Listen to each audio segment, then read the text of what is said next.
Catholic Family Podcast presents Lent Around the World, daily traditional Catholic meditations read by our friends from across the globe. The Passion and Death of Our Lord Jesus Christ by the Most Reverend Alban Goodier. Chapter 9, Part 25, The Second Trial Before Pilate. Barabbas. Pilate could scarcely have been greatly disappointed when he heard the howling cortege coming up the street, bringing its victim back to him. He knew Herod well and his cunning.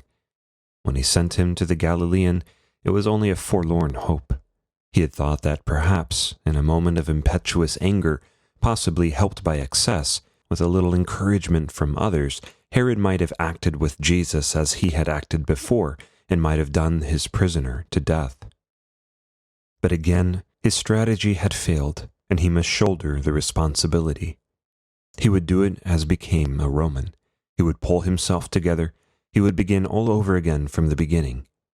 He would sum up the evidence as it stood, prove to these men the injustice of their cause, and see whether he could not bring them to their senses. Not that Jesus was of much concern to him. He would betray no sign of that. It was the formality of justice that must be observed, and he would see that all observed it. On the present evidence, a compromise was possible. No doubt, indeed, quite evidently, the accused had given some cause for all this animosity. Therefore, some kind of punishment might reasonably be dealt out to him. If that were sanctioned, perhaps these bloodhounds would be satisfied. And as for Jesus, in the end, to punish him would be to save him, and that would be the greatest service Pilate could render. In these terms, Pilate soothed his conscience, satisfied his sense of justice, and prepared his address. It was surely sound common sense, such as any thinking man would accept. Justice, but not bigotry. Mercy, but not softness. Judicious compromise, a little to be yielded to and from both sides. It was a perfect sentence in a complicated case, according to all the standards. He went out again upon the balcony. He called the leaders to him, as near as they would come, and began his oration. There was a sense of boredom in his manner, as if the matter did not concern him, as if he were making this concession merely to humor those whom he wished to placate. And Pilate, calling together the chief priests and the magistrates of the people, said to them, "You have brought this man to me as one that perverteth the people. And behold, I, having examined him before you, find no cause in this man touching those things wherein you accuse him. No, nor yet Herod, for I sent you to him. And behold, nothing worthy of death is done to him. I will chastise him, therefore, and release him. Therefore, because he is not guilty, he shall be chastised. Because no man can accuse him of sin, he shall be scourged. Because for his good works no man can blame him, he shall be punished. Because he did all things well, because this great prophet has risen up among them, and God hath visited his people, because this is indeed the prophet that was to come into the world, because he is a good man, because everything that John said concerning him is true. His people must look on him with hatred, must chastise him, must let him know that he is an intruder into this world which belongs to man." Pilate's argument was strange, but it was nothing very new.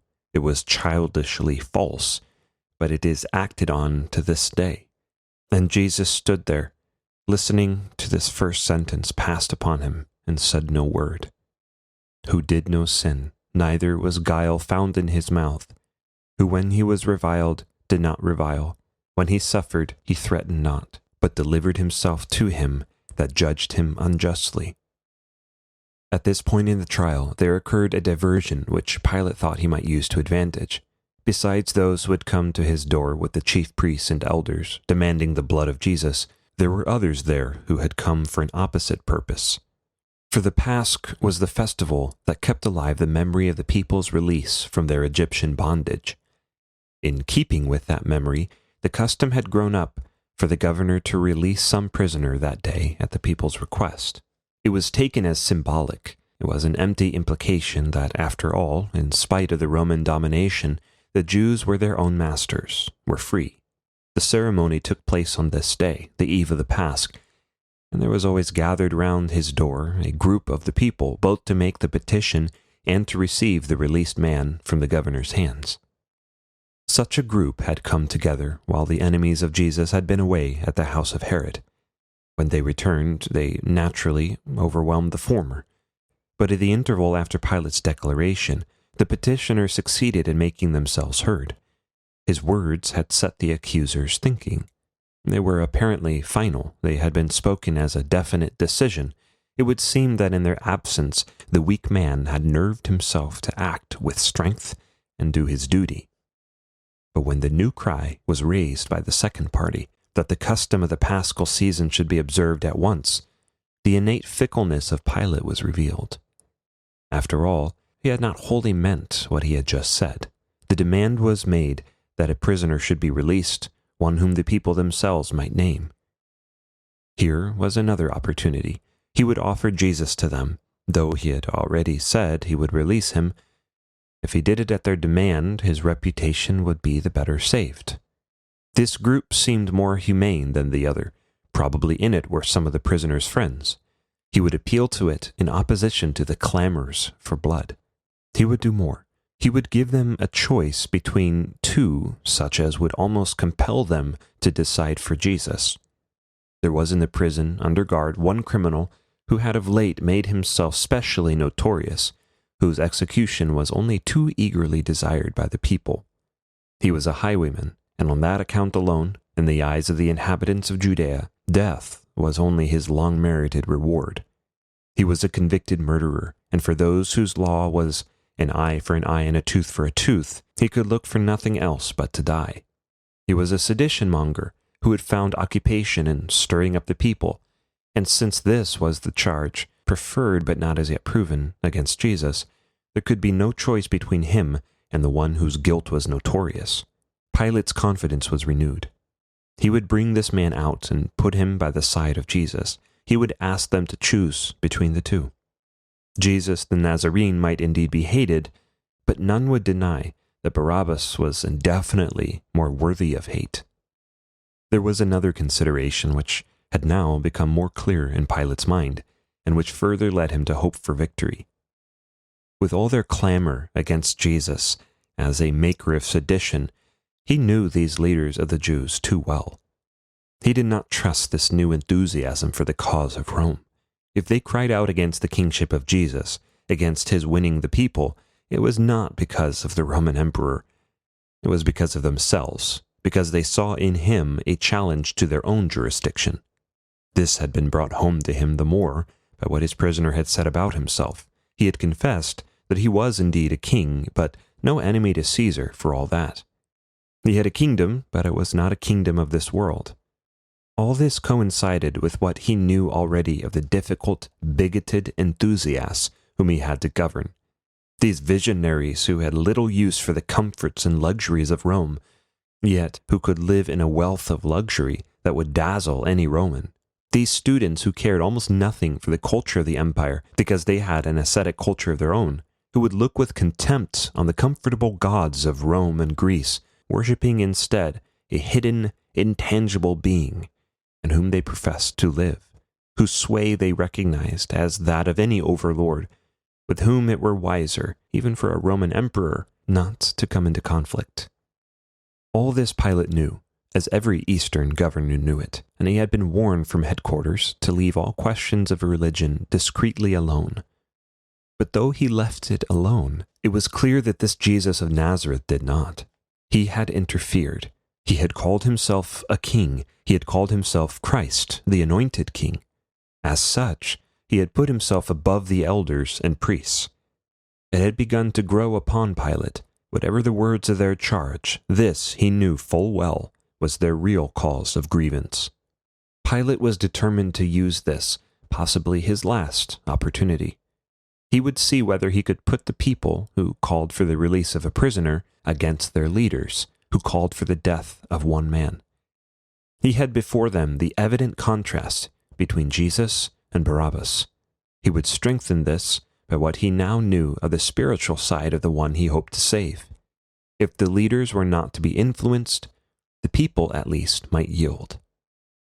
And when the multitude was come up, they began to desire what he had always done to them. And Pilate answered them and said, You have a custom that I should release one unto you at the Pasch. Will you, therefore, that I release unto you the King of the Jews? Whom will you that I release to you, Barabbas or Jesus, who is called Christ? For he knew that through envy the priests had delivered him up. This was a new kind of offensive, and for a moment there was silence in the crowd. Jesus stood there in bonds before them all, the convict Barabbas behind him. Now indeed the prophecy was being fulfilled. He was reputed with the wicked. He was being held up before his own people, side by side with the worst of criminals, that they might make their choice between the two. Had they been left to themselves, it can scarcely be doubted which they would have chosen. They who a few months before, despite the efforts of the Pharisees, had decided in his favor on the witness of John the Baptist. John indeed did no sign, but all things whatsoever John said of this man were true, and many believed in him. But they were not left long to decide for themselves. This was a vital moment, and their leaders dared not let it slip by. Pilate had weakened his sentence. In spite of his decision, he had opened the question again. At once, they were busy among the crowd, whispering here, boasting there, cajoling some, threatening others, and every way imposing their authority, their superior knowledge, their science, their art, on a poor, ignorant mob that knew no better, that stood in awe of these keepers of the temple. Jesus had been found guilty by their own high priest. Was not that evidence enough? He had been treated with contempt and put to shame, and had been unable to speak a word or perform one act to witness in his own defense. Did not that prove that in spite of all he had said and done before, he was a deceiver? Herod had shown him up as a fool. Pilate the Roman was evidently in his favor. Did not this show that there was collusion between them? That this Jesus, breaker of the law of Moses as he had always been, scorner of the true sons of Abraham, was secretly too an ally of the Romans? That as for Barabbas, culprit as he was he not also a victim of Roman tyranny? What loyal Jew would hesitate to choose between them? With all his crimes, let the good Jew Barabbas be preferred. With all his seeming innocence, let the dangerous, magnetizing Jesus be sent to his death. Pilate waited while the decision was being made. He sat on his seat of judgment, hoping against hope. Meanwhile, as he waited, a strange thing occurred. The wife of Pilate was within, in the seclusion of the women's quarters, but she well knew what was going on outside. She had known overnight what was impending that day. Not unlikely she had heard it from Pilate himself, and the knowledge had made her restless. She feared what evil might come of it for Pilate, her husband. She had heard enough of Jesus to believe him true. She knew enough of the Jewish elders to suspect them. Her woman's instinct did the rest. All the night she had been unhappy. The trouble had brought weird dreams. She woke in the morning determined, if she could, to draw Pilate out of the whole affair. She cared for Pilate, which is not the least thing in his favor. She had influence over him, which is more. She had the courage and confidence to use this influence even in the midst of a judicial trial. As Pilate sat waiting for the answer of the people, a tablet was put in his hands on which were written these words, "Have thou nothing to do with that just man, for I have suffered many things this day in a dream because of him." From first to last, from the garden to Calvary, this was the only voice raised in the defense of Jesus. We do not wonder that the evangelist St. Matthew records it. We do not wonder that tradition has wished to honor the wife of Pilate. At length it was time for an answer to Pilate's question. While he had waited, the chief priests had done their work, and this time there was no one to check them. In the temple courts, Jesus had always opposed their malice, and always some had stood by him. Here, The enemy had it all their own way. It was their hour in the power of darkness. They had argued from presumption, which the ignorant could not deny. Presumption grew into assertion, and the sorry sight of Jesus before them seemed to confirm it. What the elders said might be true. Probably it was true. There were good reasons why it should be true. It was safer and wiser to say it was true. Then surely it was true. Common opinion became a common voice. If any still hesitated, their resistance was broken by the louder cries of the more reckless multitudes. After due time, Pilate stood up once more and renewed his question, "Which will you have of the two to be released to you?" There was only one answer to be heard. Violence is always louder-mouthed than meekness, and the loud mouth speaks with a tongue infallible, which will brook no opposition. But the whole multitude cried out at once, saying, "Away with this man, and release unto us Barabbas." It was a momentous choice. It was the turning point of the whole tragedy. Now the die was cast. Even for the people who had joined in the cry, there was now no looking back. Pilate had opened a fresh sluice, and it only remained for him to be overwhelmed by the torrent. Still, like a drowning man, he would catch at any straw. Common justice compelled him not yet to yield. As he had himself declared, he had seen enough to know that the man before him was not guilty. He had spoken with him and had learnt to respect him, almost to revere him.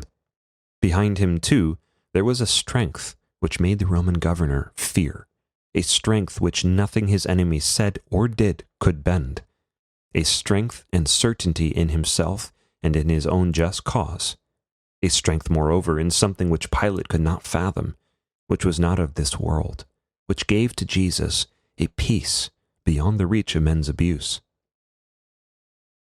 For other reasons, therefore, more than those of common justice, Pilate would save Jesus if he could.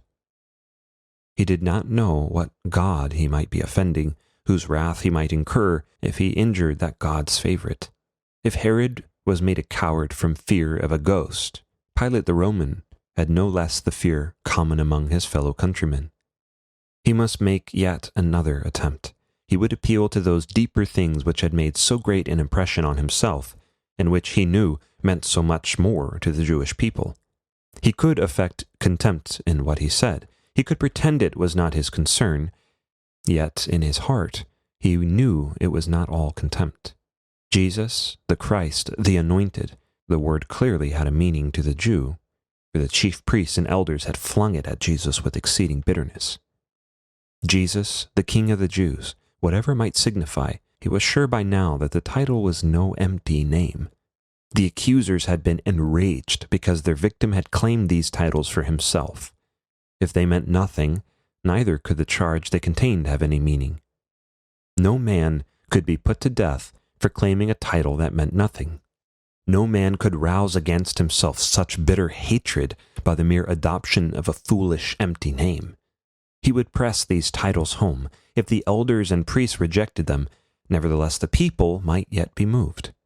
He would imply that, as judge, not only did he declare Jesus innocent of any crime, but also he believed him to be what he claimed to be.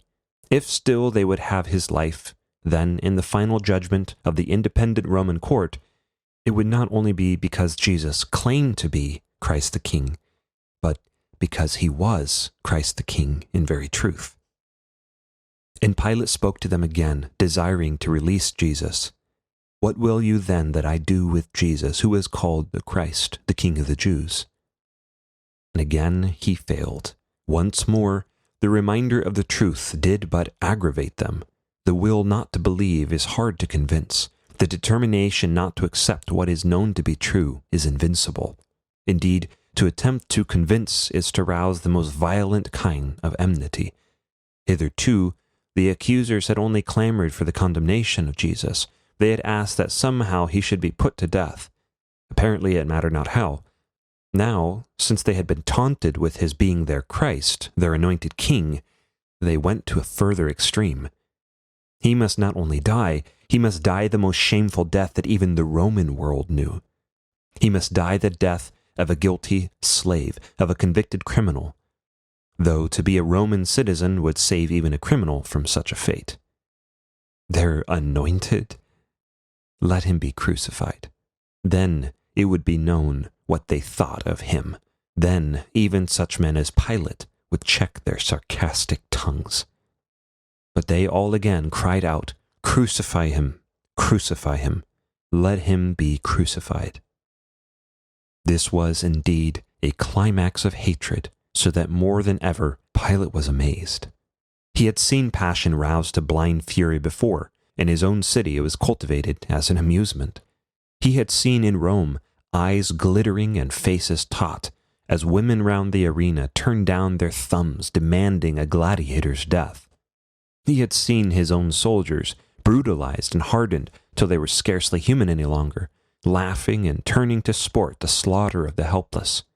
He had watched an Asiatic mob, more deliberate and merciless than any European, show its white teeth and express dread purpose in its eyes as it pursued some deed of callous cruelty. He had himself a heart hardened enough to pass suffering by, to inflict it if need be, and to be moved no more than if he plucked a lily. But this sight before him was different from all these. It was not fury, it was not blind. It was cold, deliberate, determined. There was too much hatred now even for mockery or laughter. Never before had a Jew or a Jewish mob demanded that a Jew should be crucified, no matter what might have been his crime. Pilate himself feared. If he persisted, he himself might incur their vengeance, for this was a hatred that would not be balked, that would not count the cost of its deeds. Weakly, he repeated what he had said before. The man was innocent. He had done nothing in any way deserving death. If he were chastised, it would be punishment enough. And Pilate said to them the third time, "Why? What evil hath he done? I find no cause of death in him. I will chastise him therefore, and let him go." The words, the repeated sentence, the unjust concession, the yet feebler opening question only confirmed to the enemy that their case was won. They had only to persist in their demand, and all would be secured according to their will. Legality was now thrown to the winds. Its very forms could now be set aside. They had found a formula which admirably suited their purpose, and they needed but to repeat it till the very sound would seem its vindication. But they were the more instant, with loud voices, "Crucify him, let him be crucified," and their voices prevailed.